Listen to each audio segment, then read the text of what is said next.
What does Buffalo Wild Wings have to do with building a tuned exhaust pipe for a chainsaw? Ta-da! Hello and welcome back to the Novice Lumberjack, where it is a technical Tuesday and I have good news. There's a little bit of bad news in it, but it's not really all that bad. It's kind of a surprise. So, anyways, we left off on our tuned pipe series, if you want to call it that. We left off right at where we had discussed the theory of when the exhaust leaves the cylinder, it needs to go out, bounce back into the cylinder and off of the intake wall, and then out again. So that's the way a tuned pipe works. It gets the sonic pulses to bounce back into the cylinder, and that is pausing the fresh charge from exiting out the exhaust, right? So you're saving good fresh charge and keeping it in the cylinder. And then whenever it bounces off the intake and pulls back out, it will help to pull even more fresh charge out with it as it goes. So, for more on that, just look back at the other video. It's called Tuned Pipes, A Deeper Look. I guess we'll call this one Tuned Pipe, A Deeper Look Part 2. I don't know. Anyways, so in figuring out how I'm going to talk about this formula and everything, all the stuff that goes with it, I figured I got to have my computer. You probably won't be able to see this screen, but you know what? Yeah, I'm going to go ahead and I'm going to do a screen video. Okay, we're all set and we're recording the screen here. Okay, so what I found, first off, you've got to figure out what you need. What you need to know is you need to know how fast your piston is moving. Turns out that getting the piston speed is quite simple. You just go online and type in piston speed calculator and one will pop up magically. So this is a piston speed calculator. It's called universal entry because you can actually change it from inches to millimeters if you want. And it's a CSG network, whatever. So all I did was put in my engine stroke, 32 millimeters, and the actual engine RPM. Now I started off doing this at my goal of 10,000 RPMs, but I realized this first pipe that I build will actually be for just a regular saw. It's going to be for Peter Frampton, the little 4620. And with that in mind, I don't need that thing to get its peak power at 10,000 RPMs. I want its peak power to probably be at 9,000 RPMs. And so I revised the numbers a little bit. So anyways, but with a 32 millimeter stroke and 9,000 RPMs, we're looking at a piston speed of 9.6 meters per second. Now a meter has 1,000 millimeters in it, and so that's 9,600 millimeters per second. Now that's a value that we need and we can work with. So let's go over here. I found this really nifty little formula, a whole bunch of different types. All right, so this little formula setup.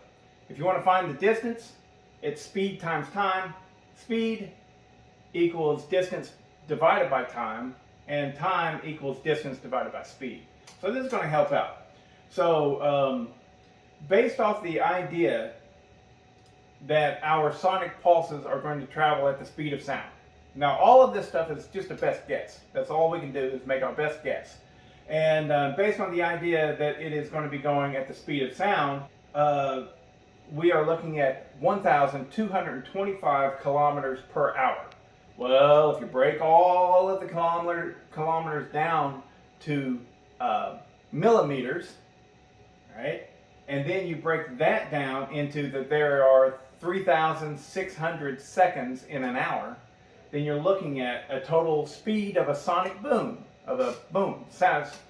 sonic pulses, right? It's an guesstimated 340,277.777 millimeters per second. That's a lot. That's covering a lot. That's the speed of the sonic boom. Over 340,000 millimeters per second. So then based on that, we look at our engine speed at 9,000 RPMs. It's going to give us the 9,600 millimeters per second. Now with that right there, we've got to figure out how long the exhaust port stays open.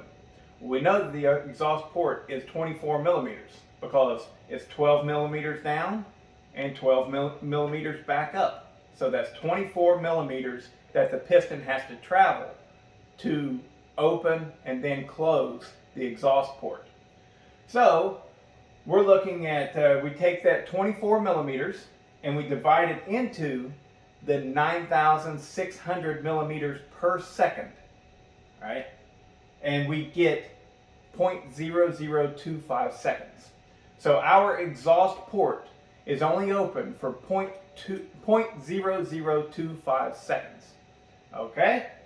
Now, with that in mind, what we look at is the speed of the sonic pulse and how far it would go in just 0.0025 seconds. With a speed of 340,277.777 millimeters per second. You multiply that by 0.0025 seconds and you get 850.694 millimeters distance that the sonic boom will travel. Now we know that it's going to, whenever it comes back, so that's about 16 inches, 17 inches, something like that. We know that whenever it comes back into the, actually no, it's more like 36 inches. Doesn't matter. The, whenever it comes back, it has to go across the surface of the piston, hit the intake wall of the cylinder, and then bounce back out. So that piston's 44 millimeters across on the saw that I am referring to. So with a 44 millimeter piston top, you multiply that by 2, giving you 88 millimeters. Those do not count in the tuned pipe length, okay? So you subtract those and that leaves you with 762 point blah blah blah. We're going to round it off to 0.7. 762.7 millimeters. Now, we're getting somewhere. It's a lot of numbers. It's got to be really boring.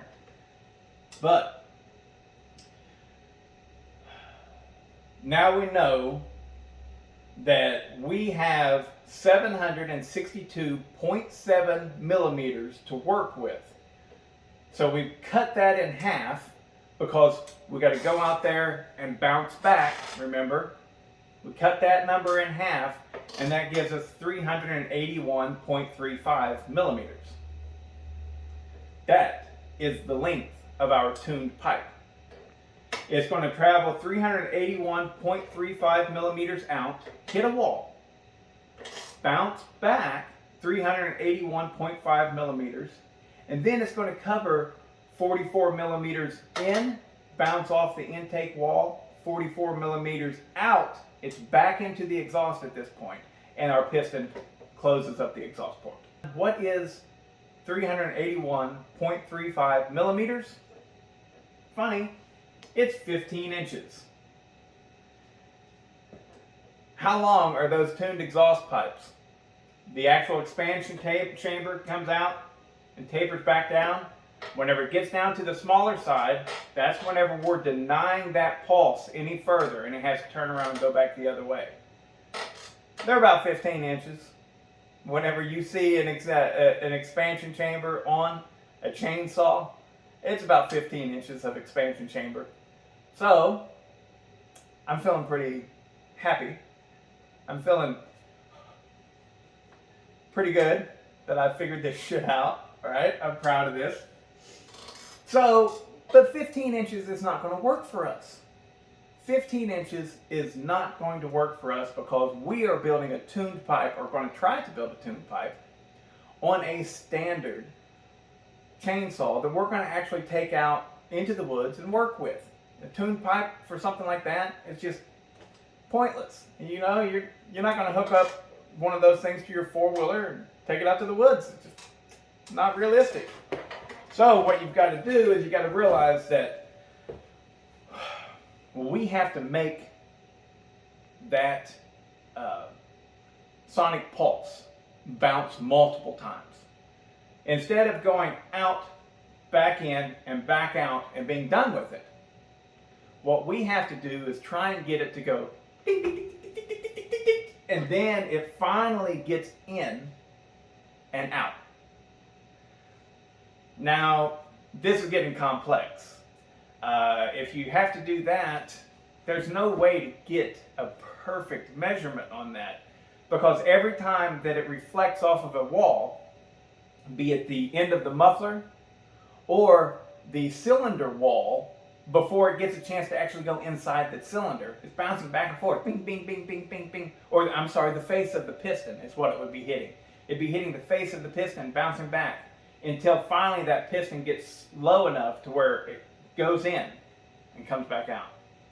So we need to take that 15 inches, right, and we need to fold it in half again and again and again until we get to a size that is usable for us on a standard work saw.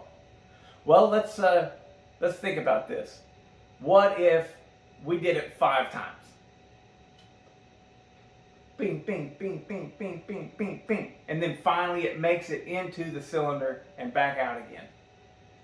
Now, every time you bounce off the wall, it slows down the sonic pulse. It is no longer going the speed that it needs to be.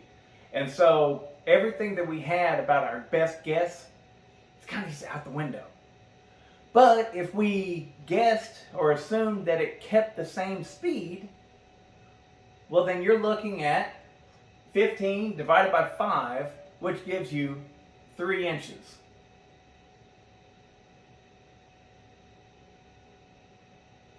I have right here the piston and cylinder setup that I was thinking of doing this with all along.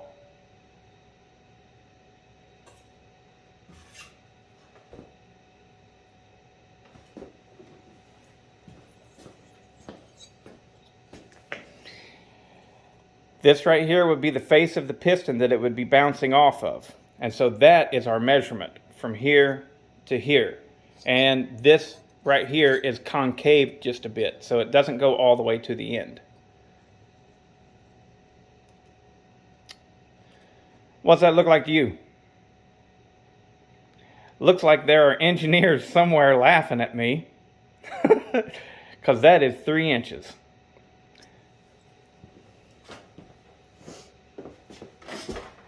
So, did the engineers already design the perfect tuned pipe? It's quite possible. It's quite possible that they are smarter than I gave them credit for. I thought I was onto something brand new here, and I'll be damned if it wasn't just the same old thing that they had already come up with. So I still find it hard to believe that they would have thought that deeply about it. But they may have. They may have. But I still think that there's room to make this design better within this amount of space. And that's what the next episode will be about. But I gotta say, I am still feeling quite accomplished, because I figured out a pretty damn complex little setup to understand the exact, the perfect guess of how close this wall should be to the face of the piston. And in this situation, with a 44 millimeter piston, which this is not, by the way, but it doesn't matter. I was thinking originally about my race saw, and that's why I stuck with 44 millimeter. But yeah, it looks like 3 inches is as close to perfect as you're going to get. And next up, we got to decide how we can make that distance work more effectively for us. And we'll be able to do that. And I'm going to do that using something really specific. And I'm going to go get it, and I'll show you. These are the sauce, dipping sauce cups that they give you at Buffalo Wild Wing. Probably other places as well. I always really liked them, and a couple times I have went in there and I said, "Can you give me more?" And I would literally tell, I'm not kidding, I would tell the waiter, I want to make sure that they're in the stainless steel cups, because sometimes they bring them to you in plastic cups. I said, I want the stainless steel cups because I'm going to steal them whenever I leave. And the waiter or waitress, they don't care. They go, okay. And they bring them out. I make sure to clean them up, and I bring them home. I don't think that anybody's going to be out to get me for that. But I'm going to use this inside a muffler so that I can bring it closer or further away to the exhaust port opening. And that will catch all of those wild, stray sonic pulses, right? It'll catch them. And by making it adjustable, I can go further in or out to get to the right range, because being able to guess at what those pulses are going to do at 9,000 RPMs, and it bounces back 8 to 15 times or so, it's like, no. But this right here, I'm hoping that I'll be able to turn it in and out, and it'll make a difference. We'll see. I don't know. This could very well all be futile, and I understand that. Another thing, I got a guy that he does a lot of chainsaw racing, and he's very helpful. He gives me hints and tips and stuff like that wherever he can. A lot of you guys have been really, really kind with everything across the board, saying, "Oh, you should try this or that," you know, "Hey, what about this?" And I really appreciate it completely. But I wanted to clear it up that this right here would not actually be for a race saw. This was always my intention of, I mean, if it worked great, then yeah, of course I put it on the race saw, but I never expected that it would work like that. With a race saw, who gives a crap about how much fuel you lose out the exhaust port? You just want to get maximum RPMs and just shove as much fuel as the thing will take. So, two different things. I'm looking for a tuned pipe setup for an actual work saw whenever I'm thinking of doing this. But anyways, yeah. That's my ranch dipping sauce. That's what goes in there. Alright, this video has been long enough. I hope you learned a little something. I know I sure did. I learned that the engineers probably already figured it all out, and they probably did everything that I'm so proud of tracking down and finding on my own. And it came up with downright exact numbers, man. I mean, that is exactly on point. Exactly 3 inches. So, yeah. But let's make it work better.